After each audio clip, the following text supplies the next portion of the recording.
Summer holidays வந்தாச்சு, நம்ம GT Holidays வந்தாச்சு. GT Holidays, South India's #1 travel brand.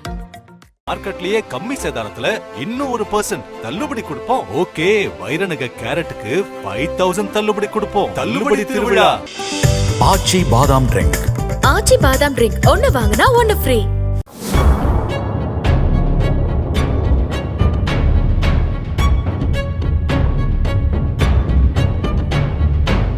Tirupattur மாவட்டம் வாணியம்பாடிக்கு அருகே உள்ள நியூ டவுன் தேசத்து மாரியம்மன் கோவில் தெருவில் சுமார் 10க்கும் மேற்பட்ட நாய்கள் சண்டையிட்டுக் கொண்டிருந்தன.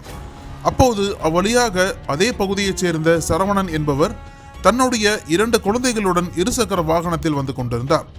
அந்த நேரத்தில் தெருவில் சண்டையிட்டுக் கொண்டிருந்த நாய்கள் திடீரென இருசக்கர வாகனத்தின் முன்பு குறுக்கே வந்துள்ளன. இதில் நிலை தடுமாறி இருசக்கர வாகனத்தில் வந்த 3 பேரும் கீழே விழுந்தனர்.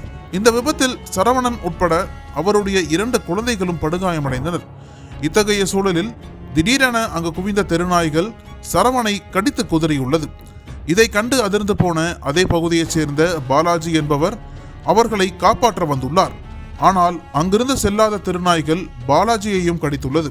இதனிடையே சம்பவ இடத்திற்கு விரைந்த அப்பகுதி மக்கள் காயமடைந்த 2 குழந்தைகள் உட்பட 4 பேரையும் மீட்டு வாணியம்பாடி அரசு மருத்துவமனைக்கு சிகிச்சைக்காக அழைத்துச் சென்றனர். இந்த நிலையில் பாதிக்கப்பட்ட மக்கள் தங்களுடைய மனக்குமுறலை வெளிப்படுத்தியிருக்கின்றனர். வாணியம்பாடி சுற்றுவட்டார பகுதிகளில் ஏராளமான தெருநாய்கள் சுற்றித் திரிகின்றன. அவ்வழியாக செல்பவர்களையும் தெருவில் விளையாடிக் கொண்டிருக்கும் குழந்தைகளையும் நாய்கள் துரத்தி கடிக்கின்றன. இதனால் காலையிலும் மாலையிலும் வீட்டை விட்டு வெளியே வருவதற்கே அச்சப்படுவதாக உள்ளது. எனவே தெருவில் உலாவும் வெறிநாய்களை பிடிக்க நகராட்சி நிர்வாகம் நடவடிக்கை எடுக்க வேண்டும் என அப்பகுதி மக்கள் கோரிக்கை வைத்துள்ளனர். இந்த நிலையில் 2 வீலர் விபத்தில் கீழே விழுந்தவர்களை தெருநாய்கள் கடித்து கொதரும் CCTV காட்சிகள் வெளியாகி பெரும் பரபரப்பையும் அதிர்ச்சியையும் ஏற்படுத்தி வருகிறது.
அனல் பறக்கும் செய்திகளை அப்டேட் செய்து கொள்ள நக்கீரன் களத்தை இப்பவே சப்ஸ்கிரைப் பண்ணுங்க.